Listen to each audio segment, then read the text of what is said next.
বন্ধুরা আজকের এই ব্যাটল কম্পারিজন সমুদ্রের দুই রাজার মধ্যে হবে, যেখানে একদিকে রয়েছে ডিসির অ্যাকুয়াম্যান, অন্যদিকে রয়েছে মার্ভেলের নেমোর, যাকে তার কিংডমের লোক বলে থাকে কুকুলকান। এই দুটো ক্যারেক্টারই নিজ নিজ ইউনিভার্সের সব থেকে শক্তিশালী ক্যারেক্টারদের মধ্যে একজন, যেখানে এই দুটো ক্যারেক্টারই পুরো আন্ডার ওয়াটারকে রুল করে থাকে। এই জন্যই বন্ধুরা এই দুটো ক্যারেক্টারের মধ্যে ব্যাটল কম্পারিজন করা যায় এবং জানা যাক এই দুটো ক্যারেক্টারের মধ্যে কে বেশি পরিমাণে পাওয়ারফুল, নেমোর নাকি অ্যাকুয়াম্যান। বন্ধুরা আজকের এই ভিডিওটা অনেকটাই বেশি পরিমাণে ইন্টারেস্টিং হতে চলেছে, তাই বন্ধুরা আপনারা এই ভিডিওটাকে শেষ পর্যন্ত দেখতে ভুলবেন না। বন্ধুরা ভিডিওটাকে শুরু করার আগে আমি আপনাদেরকে বলে দিই যে আপনারা যদি এই চ্যানেলে নতুন এসে থাকেন তাহলে চ্যানেলটাকে সাবস্ক্রাইব করবেন এবং ভিডিওটা ভালো লাগলে লাইক করতেও ভুলবেন না। অ্যাকুয়াম্যান এবং নেমোরের ফাইট কম্পারিজনকে দেখার আগে সবথেকে প্রথমে এই দুটো ক্যারেক্টারের অরিজিন এবং পাওয়ার এবং এবিলিটিকে জেনে নেওয়া যায়, যাতে এদের মধ্যে ফাইট কম্পারিজনকে আমরা ভালোভাবে দেখতে পেয়ে যেতে পারি। সবথেকে প্রথমে আসা যাক অ্যাকুয়াম্যানের কাছে, অরিজিন এন্ড পাওয়ার অফ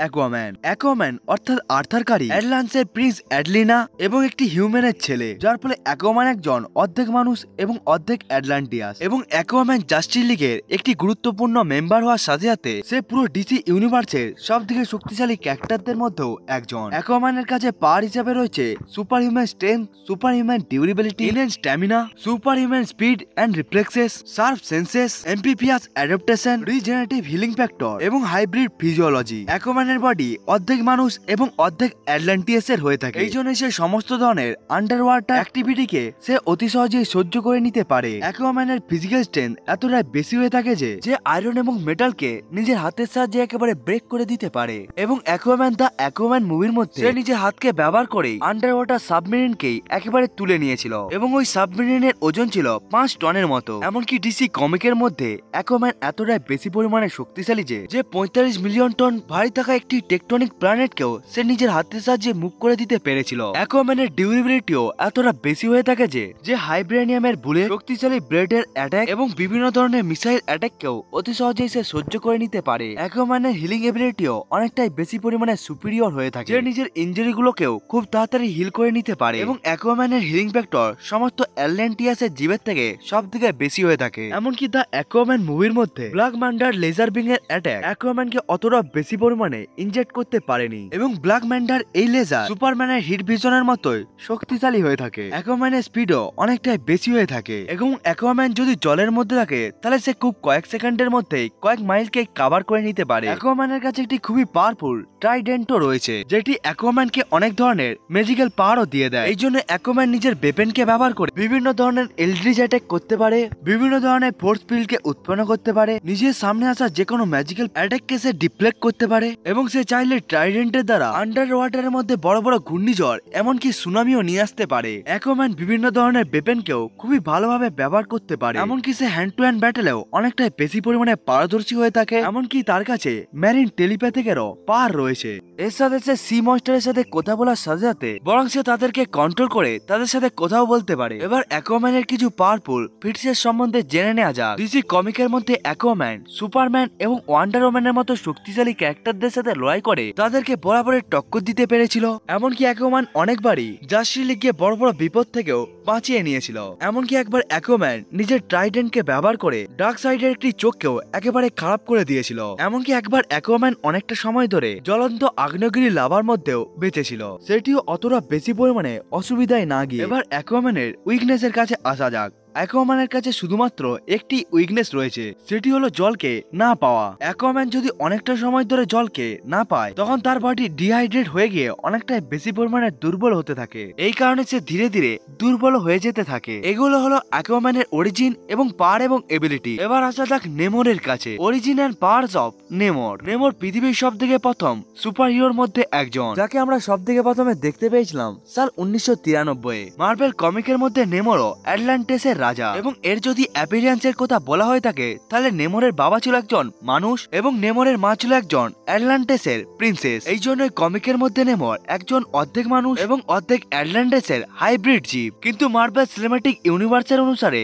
নেমোর হলো একজন তালুকাত, অর্থাৎ তারা জলের মধ্যে থাকতে বেশি পরিমাণে পছন্দ করে এবং নেমোর অন্যান্য তালুকাতের থেকে অনেকটাই আলাদা হয়ে থাকে, কারণ সে জলের ভেতর এবং জলের বাইরে দুটো জায়গাতেই থাকতে পারে। নেমোরের কাছে পাওয়ার হিসেবে রয়েছে super human strength, superhuman durability, super speed, super stamina, enhanced agility and reflexes, sharp senses, Aquaman physiology, flying এবং regenerative healing factor। নেমরের বডিও এমন ভাবে ডিজাইন রয়েছে যে আন্ডার ওয়াটারের মধ্যে সমস্ত প্রকারের কন্ডিশনকে একেবারে সার্ভাইভ করে নিতে পারে। নেমরের ফিজিক্যাল স্ট্রেংথও এতটাই বেশি হয়ে থাকে যে কয়েক টনের বস্তুকে অতি সহজে নিজের হাতের সাহায্যে তুলে নিতে পারে। মার্বেল কমিকের মধ্যে নেমরকে হাল্ক এবং থরের মতো শক্তিশালী বলা হয়েছিল এবং মার্বেল কমিকের মধ্যে এমবাকু নেমরের পাওয়ারকে হাল্কের পাওয়ারের সাথে কম্পেয়ার করেছিল। নেমরের বডি এতটাই বেশি পরিমাণে ডিউরেবল যে যার উপরে ইম্প্যাক্টফুল ফোর্স, শক্তিশালী বুলেটের অ্যাটাক এবং শক্তিশালী বুলেটের অ্যাটাকও তার উপরে কোনো ধরনের প্রভাব ফেলাতে পারে না। এমনকি নেমরের পায়ের মধ্যে ডানাও রয়েছে, যেটির সাহায্যে নেমর আকাশে ওড়ার সাথে সাথে সে জলের মধ্যে থেকে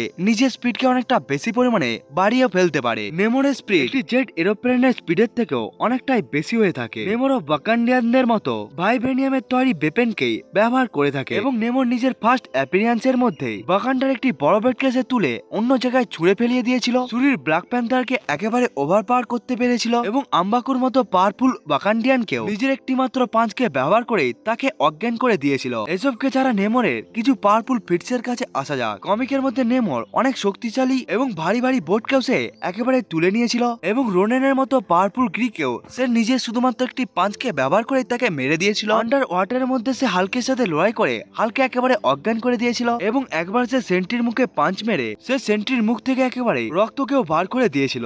এবং এই ফিটটি এই জন্যই গুরুত্বপূর্ণ কারণ সেন্ট্রি হলো পুরো মার্বেল ইউনিভার্সের সব থেকে শক্তিশালী সুপার হিরো, তাই সেন্ট্রির মুখ থেকে রক্ত বার করা কোনো ছোট কাজ নয়। এসবকে ছাড়া যদি আমরা নেমরের উইকনেসকে বলি তাহলে নেমর এবং অ্যাকুয়াম্যানের একই উইকনেস রয়েছে, অর্থাৎ নেমরও যখন জলের থেকে বাইরে অনেকক্ষণ ধরে বাইরে থাকে তখন নেমরের পাওয়ারও অনেকটাই বেশি পরিমাণে দুর্বল হয়ে যায়। তাই নেমরের সাথে যদি কোনো গরম জায়গায় লড়াই করা হয় তখন নেমর অনেকটাই বেশি পরিমাণে দুর্বল হয়ে যায় এবং এই জিনিসটাকে ব্ল্যাক প্যান্থার ওয়াকান্ডা ফরএভারের মধ্যে খুবই ভালোভাবে দেখানো হয়েছিল। এই সমস্ত পাওয়ার এবং এবিলিটি গুলো রয়েছে নেমরের কাছে। এবার অ্যাকুয়াম্যান এবং নেমরের পাওয়ারকে জানার পর আসুন এবার এদের ব্যাটেল কম্পারিজনের কাছে আসা যাক এবং জানা যাক এই দুটো ক্যারেক্টারের মধ্যে কে বেশি পরিমাণে শক্তিশালী বলে। অ্যাকুয়াম্যান এবং নেমর দুজনেই প্রায় একই ধরনের ক্যারেক্টার, এই জন্যই তাদের পাওয়ার এবং এবিলিটি একই ধরনের। কিন্তু এরপরেও যদি এই দুটো ক্যারেক্টারের মধ্যে কখনো লড়াই হয় তখন ওই লড়াইয়ের মধ্যে অ্যাকুয়াম্যানই জিতবে। এটাকে আমরা এই জন্যই বলতে পারি কারণ কমিকের মধ্যে এই দুটো ক্যারেক্টারের মধ্যে একবার ব্যাটেল হয়েছিল এবং ওই ব্যাটেলকে